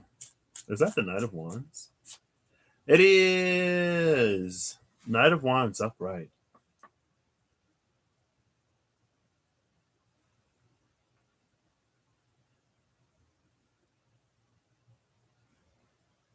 What's at the bottom of the deck? The Two of Swords. I thought I escaped it. Kinda. This energy came out around Judgment when I did that one video, and I timestamped it. It was Judgment, Temperance, and something in the middle that I don't remember. Because it was like either way, there's going to be a lot of unknowns. I remember the Seven of Cups was over here, and I believe the Son of Wands was over here. But this Knight of Wands is so connected to the self on like a soul level. It's connected to self on a lot of levels, where it is an energy of seeking to have one's own passions fulfilled and stuff like that, but it isn't as base or as surface level as we look at the Knight of Wands a lot of times, and all of it's like player energy shadow. And that's, I think, signified by the lava back here. It feels like the Knight of Wands is a force of nature. Speaking of Ragnarok, it feels like this Knight of Wands energy busts up Fimbulvinter. Fimbulvinter is a period of however long of like a really, really, really tough winter. And this feels like an energy that counters all of that. So that by the time Ragnarok happens, it feels like it's less severe. It's like arguing over the TV remote instead of, arguing over you destroyed a lot of my family. You kidnapped me and took me and forced me to carry an identity that is not my own.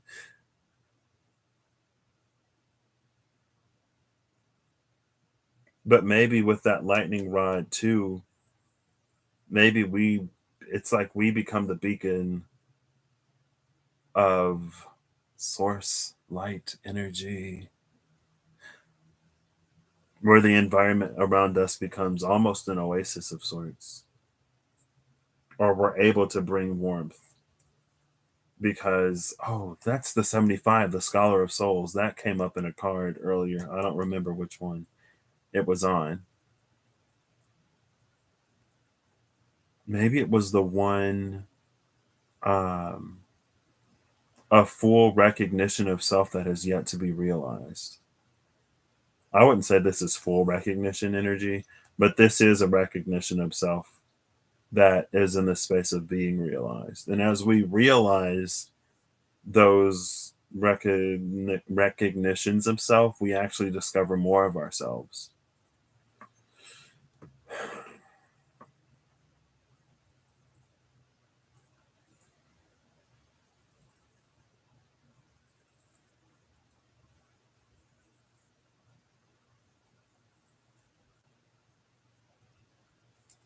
This energy almost feels similar to this energy.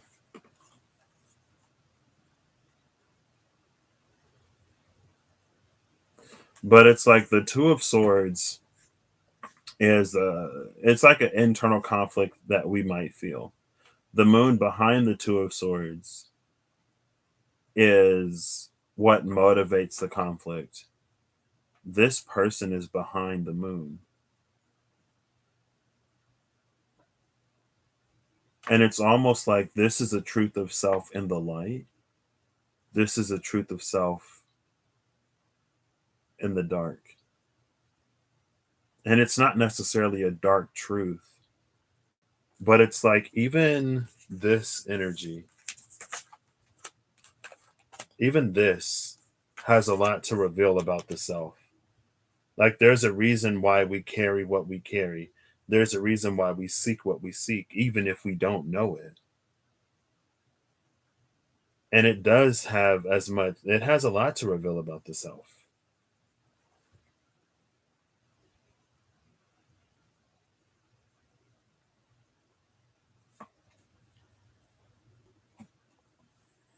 You're fine, Holly.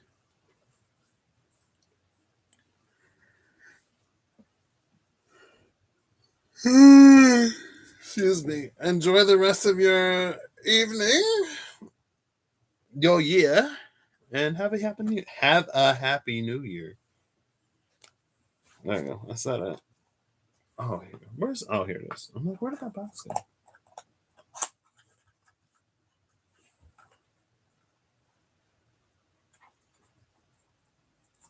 So maybe there's been a lot of like intense discovery of the self within the past few years, especially.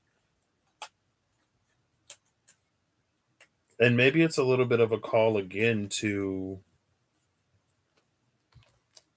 take certain truths forward into the next year and to live those.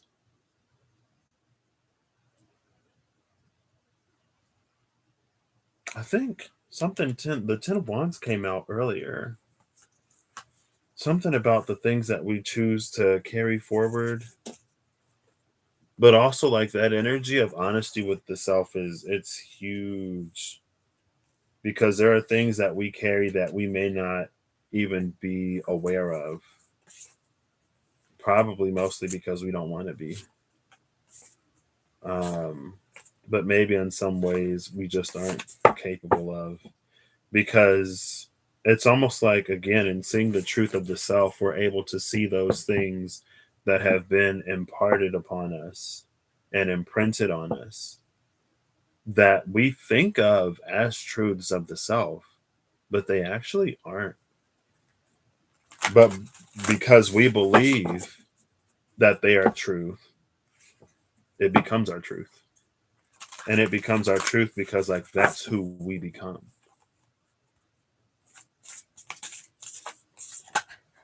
Hey,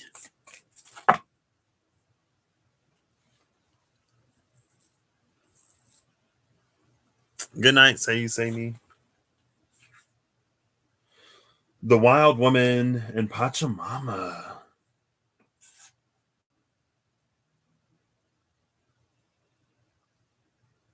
What I love about this energy, what's behind Pachamama? The rainbow. Is that 40 and 41? Look, 40 and 41. I saw the rainbow earlier. The rainbow is going for Pachamama. That rainbow is about to hit Pachamama in the face. It feels like one of those cartoons where, like, the world is black and white and then suddenly color comes back into the universe. What I like is that the heart that the owl brought, that was at the crown of the woman in the journey card, has made its way down to this heart. And it looks like low key, not fully, but it looks like it's made its way to the sacral a little bit too.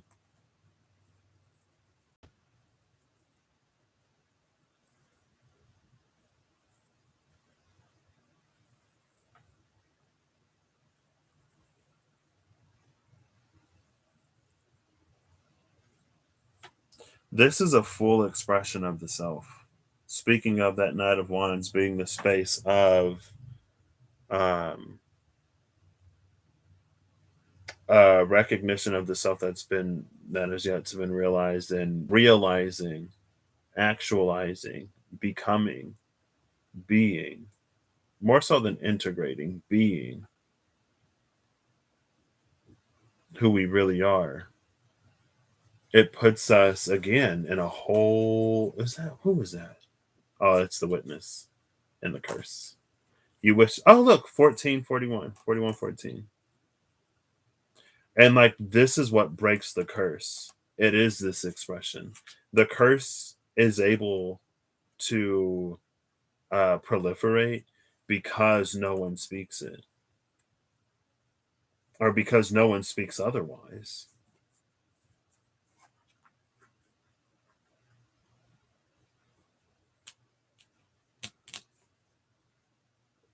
Again, it's the energy of that divine spark that ignites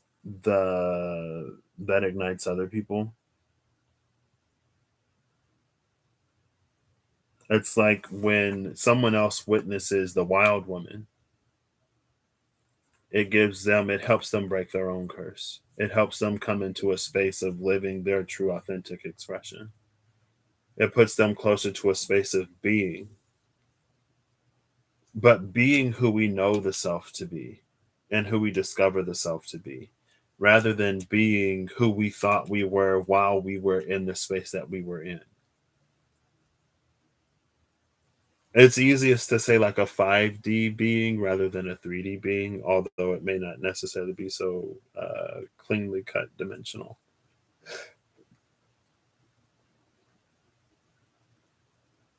But that's, I guess, so yeah, the first part of the journey is like discovering the self.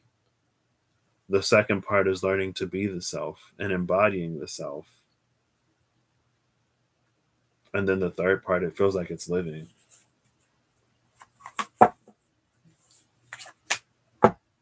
And as we are those, it's like, as we are that, we call others to us who also are. And the world changes. And again, it's partly like, yes, the world changes, but also the world changes because we change. And what we tolerate, what we put up with, the experiences that we allow, they change. The people that we bring into our experience change. The people that we share our experiences with changes. And as the people change, of course the energy changes. I don't know if there's a delay or how much delay there is between when, we make a change and we live a change and we draw in, magnetize, find others, attract ourselves in a space that reflects that change. But it feels like oftentimes time is a killer of many dreams. Either because, we think, oh, by a certain age, blah, blah, blah, whatever. Judgment. Bottom of the deck is the Ten of Cups. I love that. This judgment, it feels like a chorus, a harmony, a orchestra, a band. It feels like a few, and it almost goes back to the moon behind the Two of Swords and the figure behind the moon. It's like did I say justice or judgment? We call in a judgment. We're constantly calling in judgments, but it's about aligning to a higher energy of judgment. And it's like these are all of those who align with this judgment. And so they find themselves in not in similar experiences in terms of the life that they live and how they live that life, but it's like they find themselves connecting to each other. And their truths don't have to be the same. Their judgments don't have to be the same, but they're all a part of the orchestra that is this. And it's like between them, they create a world. And with the Ten of Cups at the bottom of the deck, it's like they create a world where many can be happy and find happiness, where there's a lot of joy. We got butterflies and bumblebees.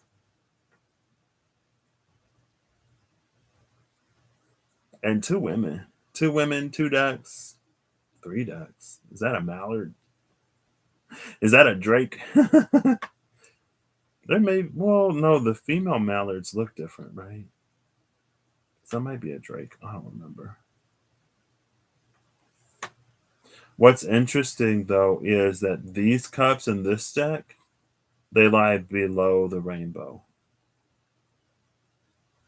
And again, it's kind of sort of giving me the energy or the vibe of all of this happens in harmony with this. It all falls under that.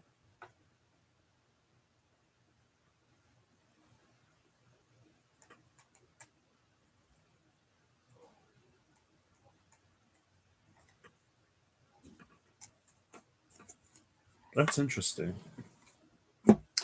That isn't necessarily, I don't know if I already said it, but this isn't necessarily, I mean, I guess I did literally say I don't have any expectations or whatever. I'm going to read the judgment card if I can find it. You are being called to do something that will change your life, usually for the better. Listen to the call and face it with courage and action. It promises a more fulfilling life. I literally, forward movement. I was talking with my journey buddy, and at the end of the conversation, she was like, "You want to pull a card? Like, you want us each to pull a card for ending 2022 or 2021?" I think she said. And the card was forward movement, and it was very much this energy. And then I pulled, so she pulled a card of forward movement that sounds like this judgment. The cards that came out that I pulled, it was the Warrior and Apocalypse, the Sun and Judgment, and SKT Revelations. And it was an energy of almost being unshakable. It's like you faced all that there was for you to face. You've come into great power within the self so that you'll be able to handle and face anything that comes your way in life.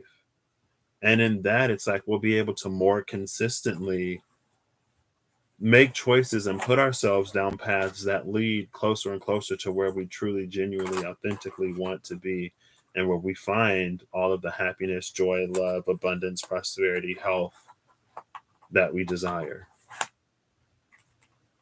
It's a truly empowered energy. And at the bottom of the deck was the Hermit, which was the master of the mysteries. And it has the banner that says Lux ex tenebris, light from dark, from darkness, light. And it's the power of that light that we find and that we found in the many darknesses that gives us the ability to come out of it more and more. And life, it's like it releases the need for life to constantly be something that life can't constantly be. It allows for challenge and opportunity in a way that isn't necessarily like, bring it on, fight me. But it's like, whatever will come, will come. And still I will remain standing. Still I will remain strong. And still I will continue moving forward. Even if I have to stop and take care of myself and allow me to be in whatever space I need to be in at the time.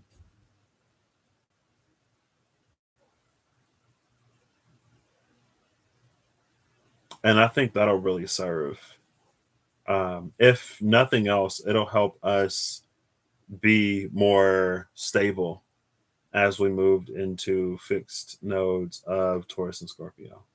And hopefully it'll help us be more stably on the Taurus side rather than the Scorpio side. Not that there's anything wrong with Scorpio. I love Scorpios. Some of my best friends are Scorpios.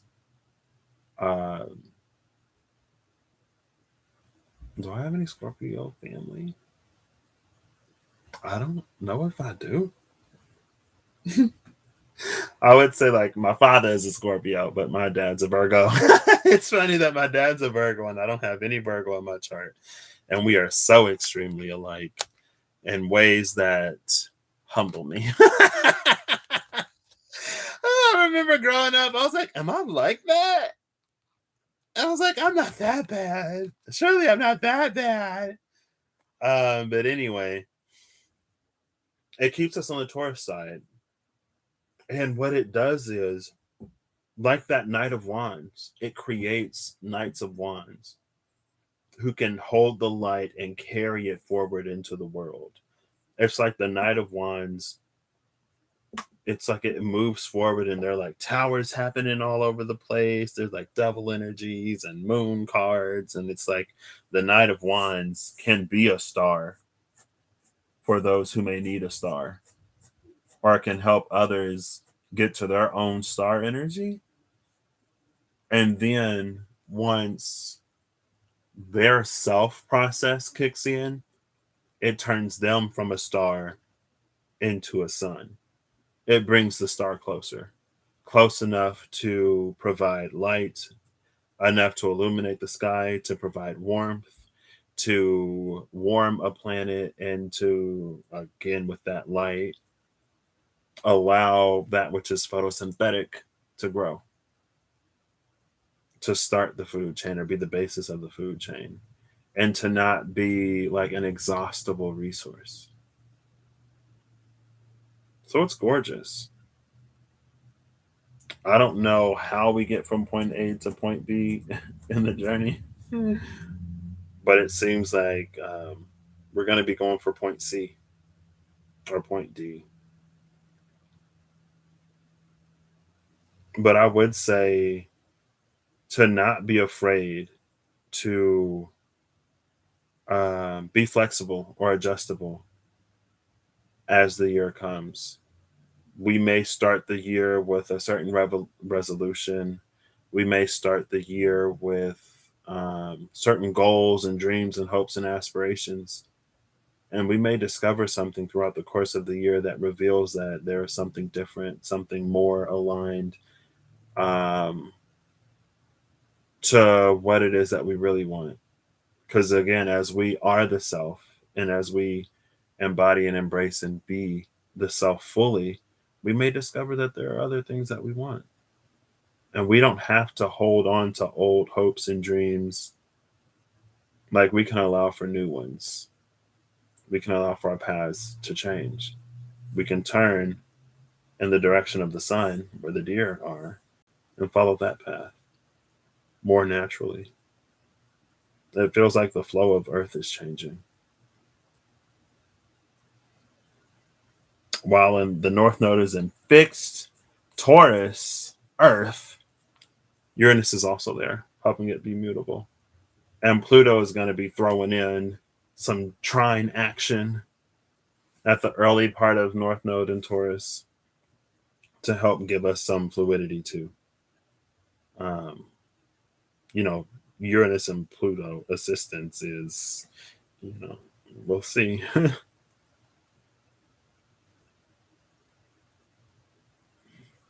But yeah, it feels like there's an opportunity for things to become even better and even brighter. But for us to keep visiting the self,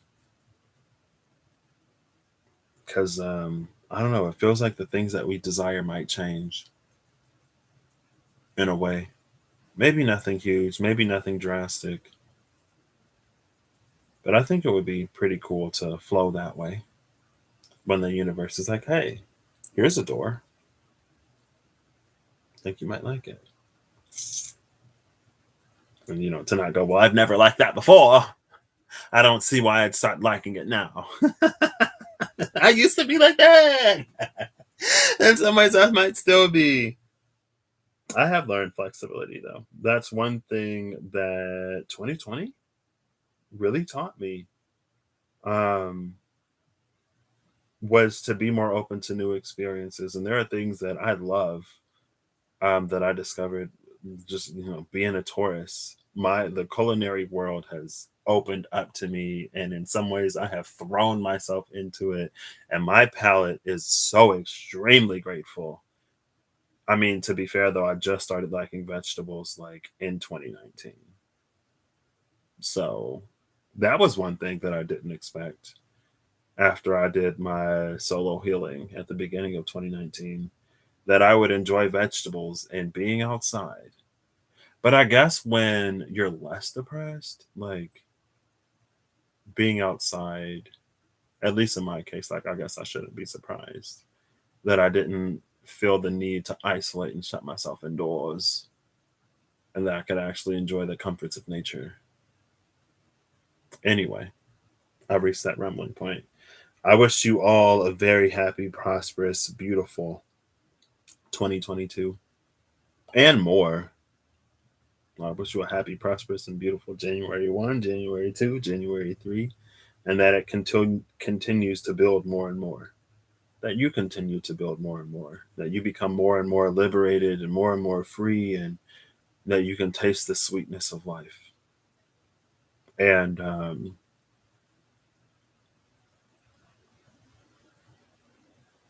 was that ambrosia?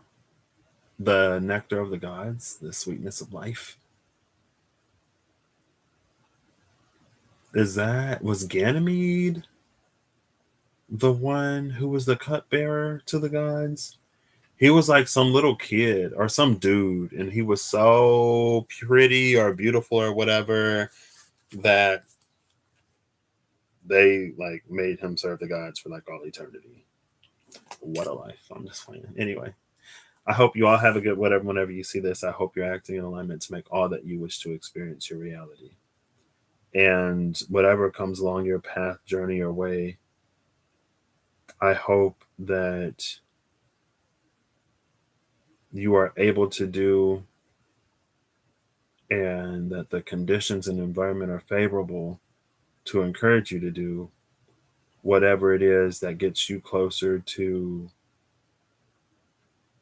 the truest, most genuine, and authentic, abundant, prosperous, and happy version of you. Um, I hope it all aligns in that. Whatever you need to do to put your past self in the past, yourself. It's almost like burying old versions of you with a shovel, personally. It's not anything quite so dark, but it's just when we do something that we, for however long, for whatever reason, thought ourselves incapable of, we get to experience firsthand us being more. And sometimes we need those experiences to allow ourselves to be more. So, again, thank you all who came through for coming through. It might be too late to take a nap now, but it ain't too late to eat. All right, I'll catch you all in the next year, probably. Bye.